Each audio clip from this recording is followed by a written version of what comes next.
Halo teman-teman, jumpa lagi di channel Oldboy Story. Pada kesempatan kali ini, Oldboy Story akan membahas alur cerita dari sebuah film yang berjudul The Count of Monte Cristo.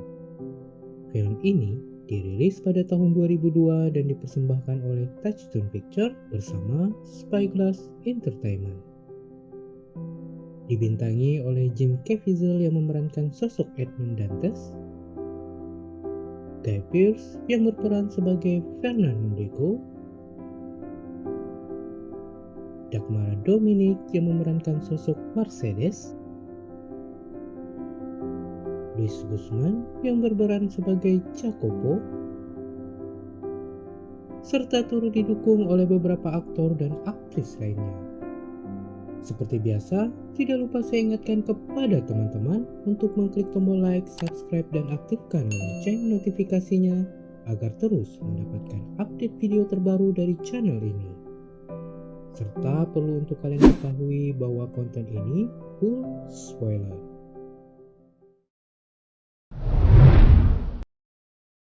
Di awal film, kita akan diperlihatkan sosok Edmund Dantes bersama sahabatnya Fernand Mondego yang turun ke sebuah pulau untuk meminta pertolongan kepada dokter karena kapten kapal yang mereka awaki sekarang dalam kondisi sakit parah. Pulau tempat di mana mereka turun bernama Elba yang dijaga ketat oleh pasukan Inggris. Sebab pulau tersebut dijadikan tempat pengasingan dari penguasa Prancis Napoleon Bonaparte.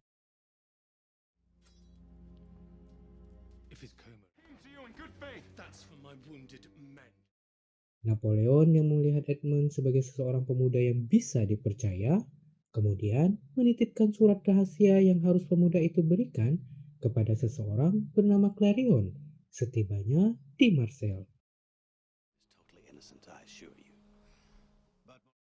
Namun, saat Edmund menerima surat tersebut, mereka berdua tidak sadar bahwa Fernand yang berada di kejauhan melihat secara langsung kejadian itu.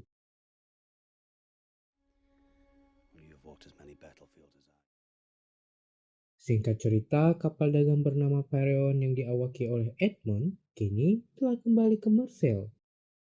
Atas keberanian dan ide gila Edmund yang turun ke Pulau Elba untuk menyelamatkan kaptennya, pemuda itu kemudian diangkat oleh Morel, pemimpin dari perusahaan perkapalan, menjadi kapten selanjutnya dari kapal dagang Pharaon.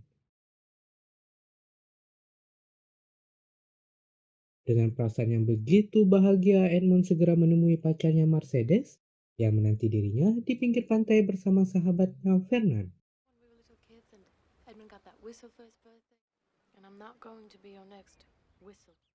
Mercedes tampak begitu senang saat mengetahui Edmund telah menjadi seorang kapten. Tetapi sahabatnya Fernand, yang sebenarnya juga menyukai Mercedes, terlihat kesal dengan keberuntungan yang didapatkan oleh Edmund.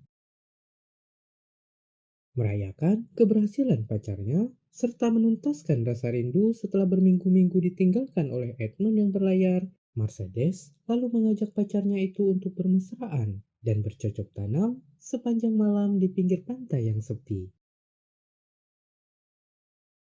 Keesokan harinya, Edmund yang sedang makan malam bersama Mercedes dan ayahnya dikejutkan oleh kedatangan pasukan yang diperintahkan langsung oleh hakim kota untuk menangkap pria tersebut atas tuduhan telah melakukan pengkhianatan.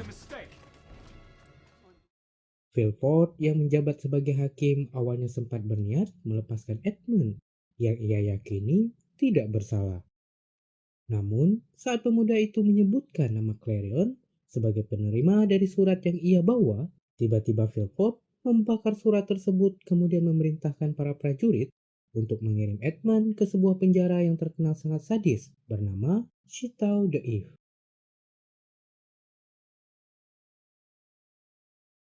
Ketika sampai di pelabuhan, Edmund yang tidak ingin hidupnya berakhir begitu saja melakukan perlawanan dan mencoba melarikan diri ke rumah sahabatnya, Fernand Mondego.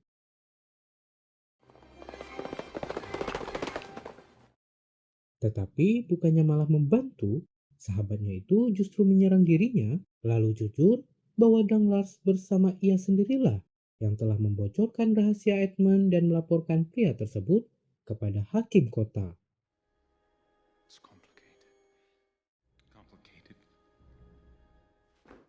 Fernand pun lalu menyerahkan Edmund kepada pasukan yang dikirim untuk menangkapnya.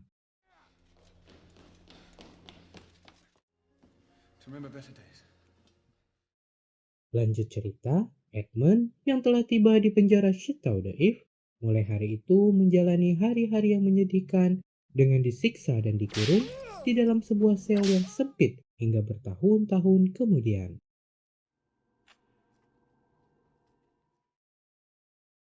Suatu hari, di mana Edmund telah berada di sana selama 7 tahun, dirinya yang telah putus asa dan kehilangan harapan, kemudian dikejutkan oleh kemunculan pria tua yang menggali terowongan hingga tembus ke dalam selnya.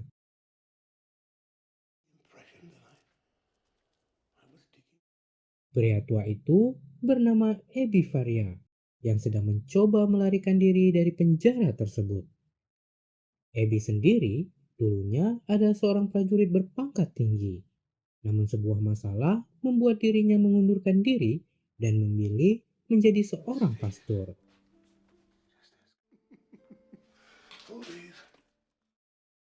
Sembari melakukan tugasnya sebagai seorang pastor, dirinya juga bekerja kepada seorang bangsawan bernama Hendrik Spada yang dikenal sebagai bangsawan terkaya. Tidak hanya itu, menurut kabar angin, Spada menyembunyikan hartanya dalam jumlah yang luar biasa besar di sebuah tempat rahasia.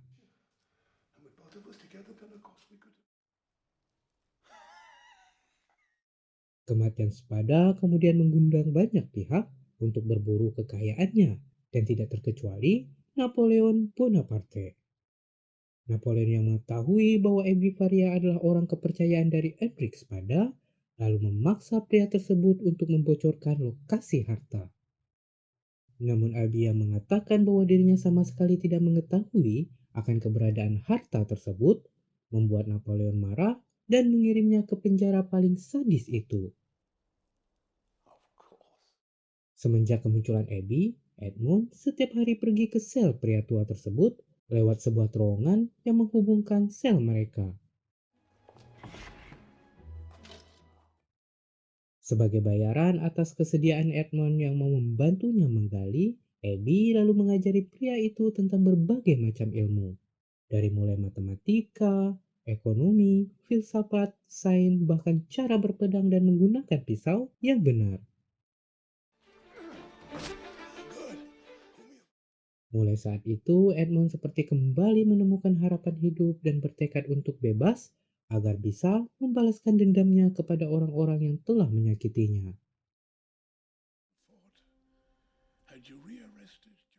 Tetapi sayang, suatu hari ketika Abby tengah menggali terowongan, tiba-tiba bebatuan di atasnya runtuh dan menimpa pria tua tersebut.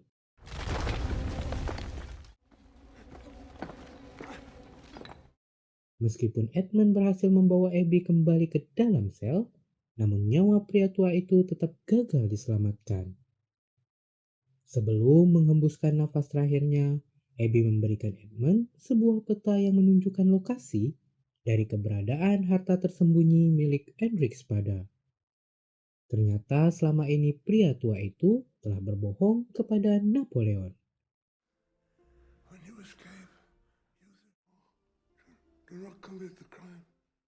Dengan bersembunyi di dalam kantung mayat yang seharusnya berisi tubuh Abby, Edmund akhirnya berhasil keluar dan kembali menghirup udara kebebasan setelah 13 tahun terkekang di dalam penjara Chateau d'If.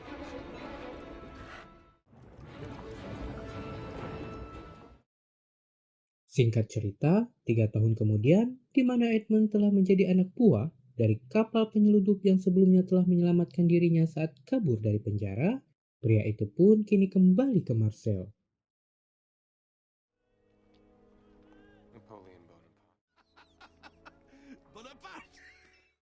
Bersama Edmund tampak seorang pria yang selalu mengikutinya kemanapun ia pergi. Pria itu bernama Jacopo, mantan perampok yang telah bersumpah setia melayani Edmund selamanya.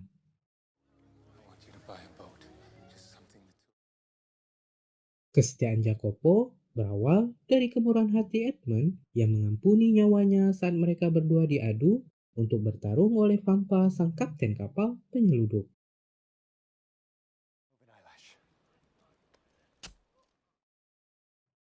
Kembali ke Edmund yang kini tengah menemui Morel setibanya di Marseille, kebencian dan rasa dendam pria itu semakin menjadi setelah mengetahui ayahnya yang bunuh diri dan kekasihnya Mercedes yang ternyata telah menikah dengan Fernand, orang yang telah membuat hidupnya hancur. Countess. Yes.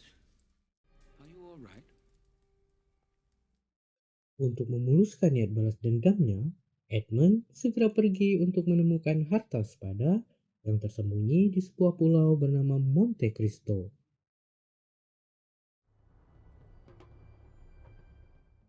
Dan keberadaan harta itu ternyata benar.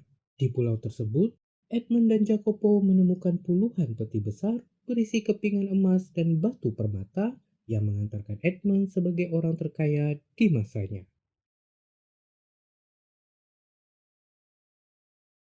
Semenjak itu, Edmund merubah statusnya menjadi seorang bangsawan dengan gelar Count, serta mengganti namanya menjadi Monte Cristo, sebuah nama dari pulau di mana dirinya menemukan harta yang melimpah.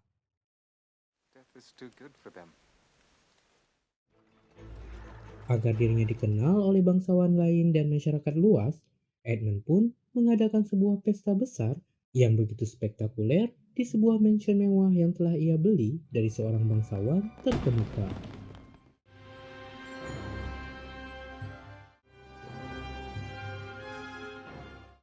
Meskipun Fernand Monego yang juga telah menjadi bangsawan tidak hadir dalam pesta tersebut, tetapi Edmund berhasil bertemu dengan Villefort, yang merupakan salah satu orang yang menjadi target balas dendamnya.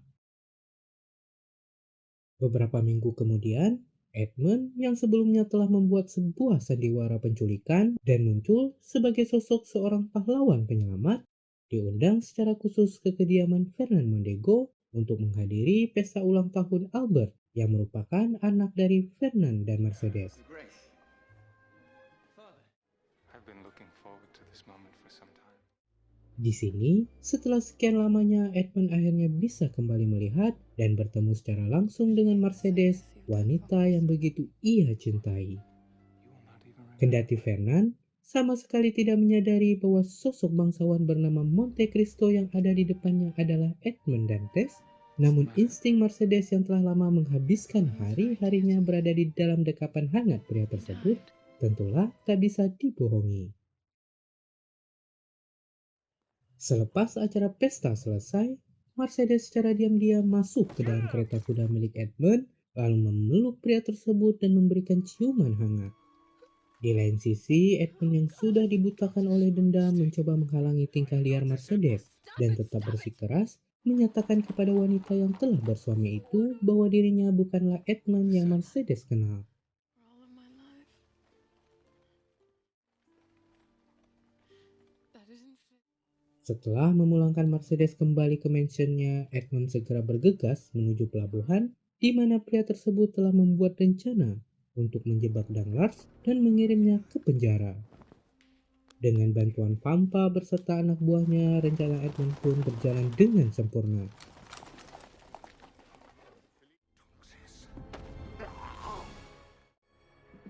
Cut him down before he can't talk. Beberapa hari kemudian, tibalah waktunya Villefort untuk membayar semua perbuatannya di masa lalu. Edmund yang berada di tempat pemandian uap bersama Villefort kemudian memaksa pria yang menjabat sebagai hakim kota tersebut untuk mengakui semua perbuatannya. Villefort yang menganggap bahwa tidak ada orang lain yang mendengarkan pengakuannya, lalu memilih jujur bahwa sosok Clarion sang penerima surat yang dibawa Edmund kala itu adalah ayahnya sendiri. Untuk menutupi rasa malunya jika sampai hal tersebut bocor ke masyarakat umum, ia pun mengirim Edmund Dantes ke penjara dan membayar Fernand untuk membunuh ayahnya sendiri. Now potentially lethal. Setelah mengungkapkan hal tersebut, Villefort dibuat kaget bukan main karena tiba-tiba tirai yang ada di belakangnya tersingkap, lalu memperlihatkan sosok pemimpin pasukan dan beberapa bawahannya yang telah berada di sana mendengarkan semua percakapan mereka. Atas tuduhan telah melakukan konspirasi jahat dan pembunuhan berencana, Villefort pun segera digiring menuju ke tahanan. Think I'd make it that easy, did you?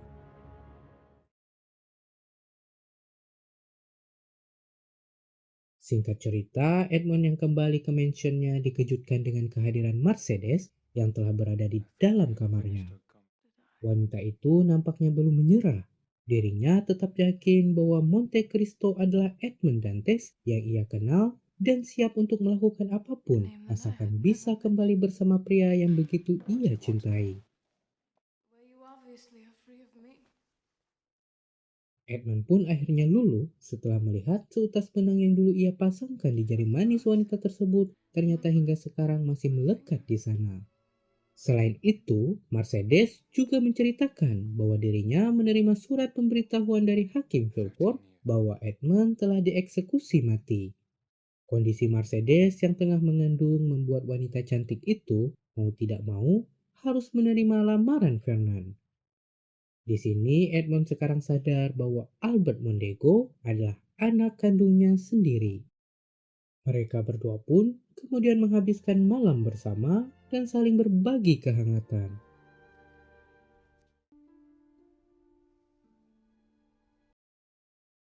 Keesokan paginya, Mercedes yang terlihat begitu bahagia nampak terbangun di kamar Edmund dengan tubuh polosnya. Sebuah senyum indah merekah di bibir wanita itu. Dirinya kini bagaikan ladang gersang yang kembali disapa oleh sang hujan.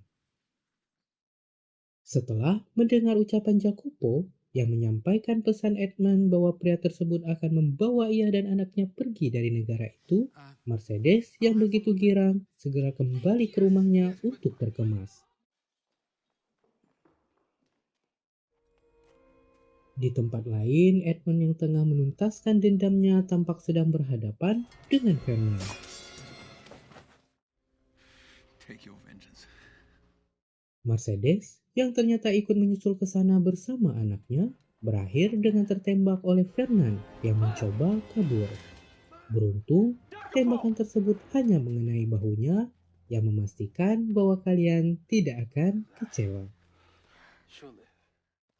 Sedangkan Fernand yang sebelumnya sempat ingin kabur kemudian memutuskan untuk berubah pikiran. Bagi seseorang yang ditetapkan sebagai buronan, ia tentu sadar tidak ada tempat lagi baginya untuk pergi. Fernand pun memilih untuk bertarung menghadapi Edmund yang tentu saja pada akhirnya kalah dan terbunuh.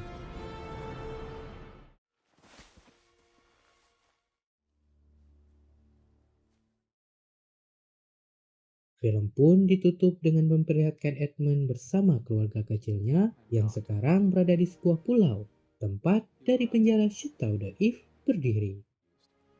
Ternyata Edmund telah membeli seluruh pulau tersebut untuk memastikan tidak ada lagi orang yang dikirim ke sana dan mengalami nasib buruk seperti yang ia alami.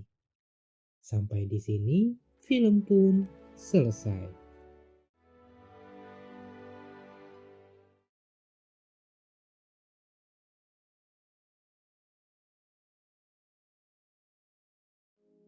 Oke teman-teman, itulah tadi alur cerita dari sebuah film yang berjudul The Count of Monte Cristo. Terima kasih karena telah menonton dan menyimak. Sampai bertemu kembali di video All Boy Story selanjutnya. Bye bye.